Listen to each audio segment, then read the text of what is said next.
Happy Saturday morning, guys. Happy to be tackling right now our first round of FAQs.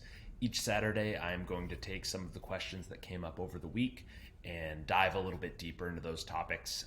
Some of them might be quick, fast, one-off answers. Some I might pick apart a little bit more. And I encourage you, if there is a question that you want to kind of dive deeper into or have answered that's not just coming up naturally in the challenge, shoot it my way, either in the team chat or DM me or say it during class, and I'll be sure to do a little research and poke around and give some answers on these Saturday calls. They might be a little longer, so if there's no topics that are specifically interesting to you, feel free to skip ahead, and I'll give kind of the action of the day at the end, which is going to be share your learning. So let's dive in without further ado. So first off, Gary had a good question. It was kind of a hybrid, talking about tofu, talking about beans, talking about brown versus white rice. And I just want to highlight that the goal of the challenge is for the first few weeks to really give you a complete kind of gut deload. We're trying to not eat things that are difficult to digest so we can kind of sharpen that feedback loop from when we put something in our body, we're very aware of how we're responding to it. With that said, beans are something that I highly encourage you to eat. I think they can be good for a lot of people, but some people do not tolerate them well. One reason for that being that they do contain lectins and phytates. Those can cause digestive issues, so making sure if you are having these foods that they're prepared well. That means being fully washed and rinsed. Really, before I cook anything, I like to rinse it off and run it through a strainer and make sure it's maybe even soaked a little bit. That can help a ton with just dealing with those compounds. But then also knowing like some things don't do well with you. Like me personally, I don't eat a ton of beans. My gut doesn't like them. They kind of go haywire. And obviously everyone knows what happens when you eat too many beans and have gas. Nobody wants that. They are a great source of protein, fiber, and can be paired with rice to make a complete carb though. So if it works for you, all for it. And if you've tested that and know that it's not a food that bothers you, add it back in. That's my goal this whole challenge. I'm not here to be, Mr. Eat this, don't eat that. I'm telling you that it's your journey. It is personalized and it is up to you to make those decisions. What we are trying to do is create an environment for you to test and explore. Same with brown versus white rice. We're eliminating grains for the first few weeks for the same reason. White rice is kept on because it is milled, because it is processed. Now, know that comes with it being a little bit of a higher glycemic food. We talked about this a little earlier in the week when we touched on carbs. So what's going to be the impact on your blood sugar after consuming this food? So for that reason, try to keep your white rice consumption, if you're concerned with this, around your workout time frame, right? It's going to give you that immediate energy for you to use and burn off and recover after your workout as well. And then touching on tofu quick, wanted to touch on like kind of the estrogen aspect. I think that's what came up with Gary's question. And he called out how like eating too much soy can have impacts on estrogen. Yes, that's true, but it really would have to be kind of your sole staple of food in your diet. Some people might be more responsive than others. I read one news article one time, a guy was only drinking like the Ensure protein drinks you buy at, CVS, and he just did kind of a crash diet on those, and he had estrogen like off the charts. But not something you have to worry about. And honestly, like with this challenge, if you're following along, I don't think you're going to run into issues with tofu or any soy-based products. Had some questions on seasoning, herbs and spices. So yes, highly encourage fresh, could be dried, whatever they need to be. And really just keeping an eye out for if it is in a blender and a rub, like check for sugar. There is sugar in a ton of those. If you're just buying the individual spices though, like go crazy. A lot of them are good. Some of them even will have some other beneficial properties. Something like a turmeric can be great for inflammation, for example. Also mustard was thrown in there. Yes, mustard, totally fine as long as it's plain ground mustard in whatever form. Again, no sugar added, no sweet mustards, or I don't know what other types of mustards they make. Christian had a question about cycling off creatine. I thought it would be great to touch on creatine as well as just supplements in general. Creatine is something that I think is totally beneficial to keep in during this challenge. Supports muscle building. I've read studies on it. I've gone down the rabbit hole. As long as you don't have existing kidney issues, totally safe to take. For most people, that's going to be in the 3 to 5 gram range, which is about a teaspoon. You can take that indefinitely. You can take that without cycling. It really is just going to keep those storage levels of creatine full. And we'll dive a little bit more into energy systems later in the challenge and why you might want to take that as a supplement. But numerous benefits, and one of my most endorsed supplements. So yes, keep it going with the creatine. Again, taking it plain, making sure it's not in a fruity mix, pre-workout drink. As far as supplements in general, a couple things I want to touch on. One is just the quality of the supplement, and then the why behind you taking it. So a couple questions that I would ask myself is, one, am I solving a problem that could be tackled farther upstream? So if you're taking a supplement and it's, say, for example, a fat burner, there might be better actions that you could take, and there might be things about that supplement that could interfere with kind of your body and your response to other lifestyle choices that you're making that I think would actually be counterproductive. So I'm happy to, and would love to actually, to geek out on any supplement or any kind of question that you have around that area, and thinking about why am I taking it and what are the intended effects, and then also knowing that supplements are not regulated the way that prescription drugs are. It's pretty messy, and it's kind of the Wild West. So do I trust the sourcing and quality of the ingredients in the supplement? I mean, we see it every CrossFit season, right?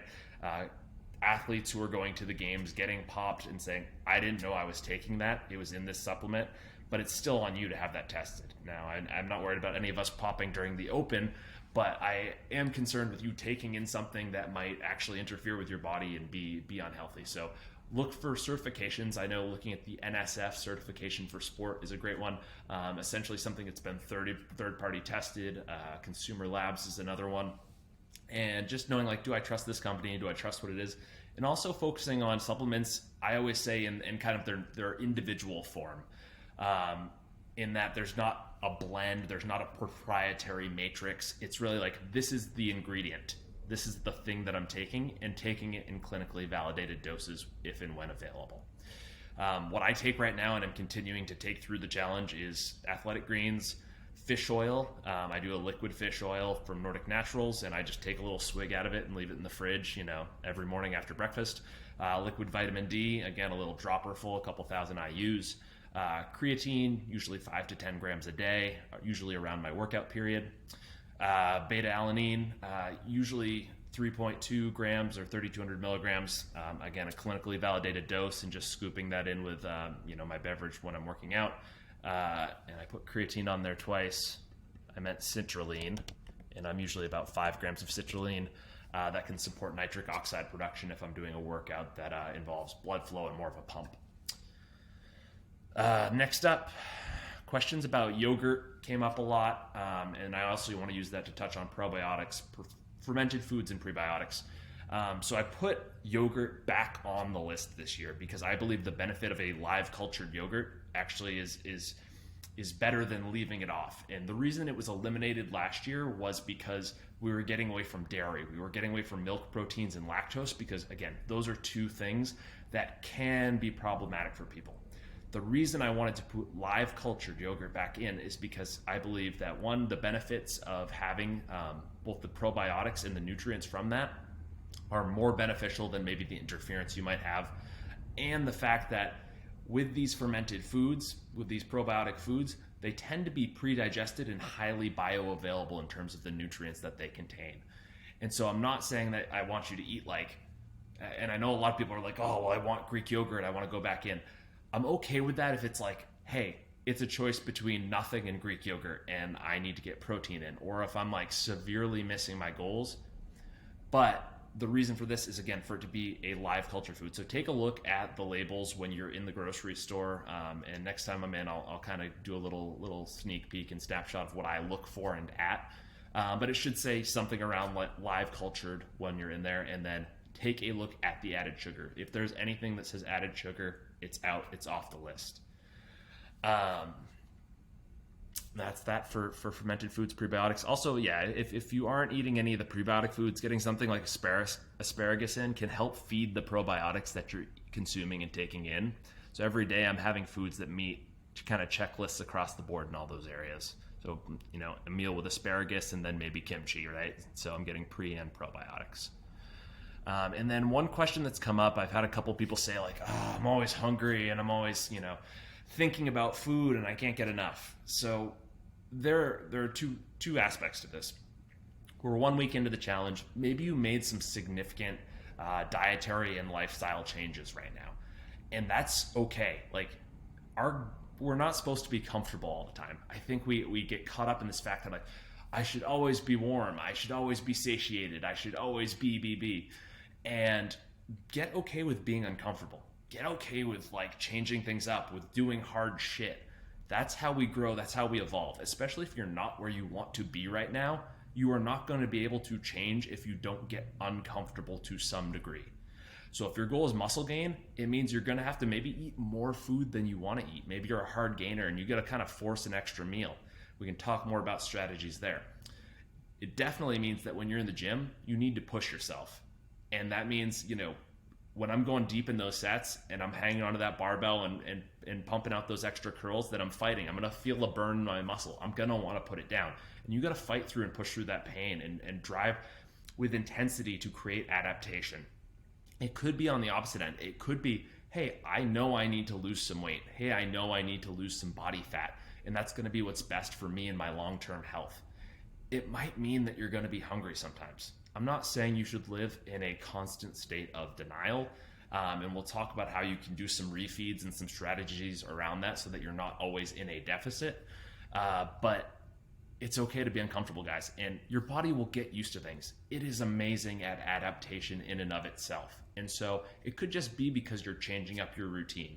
But if you're in a huge calorie deficit, you might also need to eat a lot more food than you are eating typically. If you're used to eating super dense, high calorie foods because you have breads and pastas and things like that, and you're switching to eating, bell peppers and ground turkey, yeah, you're probably like 1,000 calories under what you might have been consuming before. So keep that in mind. When you're eating real food, you can eat a lot of real food and be totally fine. And so get with me if you're really struggling. We'll come up with a personal plan for you and figure that out. And like I said, do hard shit, man. It's what's going to make you grow. It's what's going to make you better. And we're all in this together. So let's make it happen. So action of the day, I want you to share something specific that you learned with your team in the chat. If you didn't learn anything, if this was kind of a review week for you, you're already kind of farther down your nutritional journey, I want you to share a topic you want to learn more about during this challenge, and we'll make it happen. Let's do it, guys. Thanks.